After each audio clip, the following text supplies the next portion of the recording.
ইনকিলাব cultural সেন্টারের দায়িত্ব ছাড়ার ঘোষণা দিয়েছেন প্রতিষ্ঠাকালীন নির্বাহী পরিচালক ও বর্তমান চেয়ারম্যান আব্দুল্লাহ আল জাবের এবং সংগঠনটির বর্তমান ভাইস প্রেসিডেন্ট ও প্রতিষ্ঠাকালীন সদস্য ফাতিমা তাসনিম জুমা। তবে ইনকিলাব কালচারাল সেন্টার ছাড়লেও ইনকিলাব মঞ্চের দায়িত্বে থাকবেন তারা। ৮ জুলাই রাতে সামাজিক যোগাযোগ মাধ্যম ফেসবুকে নিজ নিজ আইডি থেকে দেয়া পোস্টে তারা এই তথ্য জানান।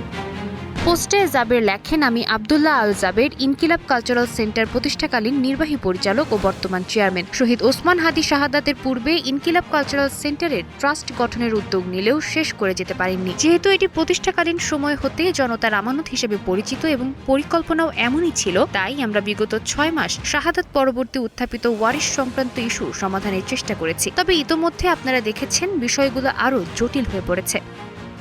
অন্যদিকে ফাতিমা তাসনিম জুমা ফেসবুক পোস্টে লেখেন, জুলাই পরবর্তী সময়ে বিভিন্ন রাজনৈতিক প্রস্তাব প্রত্যাখ্যান করে তিনি বাংলাদেশপন্থী সংস্কৃতির স্বার্থে ইনকিলাবে যুক্ত হয়েছিলেন। তবে সময়ের সঙ্গে সংগঠনটি সাংস্কৃতিক কর্মকাণ্ডের পাশাপাশি রাজনৈতিক পরিসরে প্রবেশ করতে শুরু করলে তিনি এ নিয়ে উদ্বেগ প্রকাশ করেছিলেন। Sadia Tasnim, star news.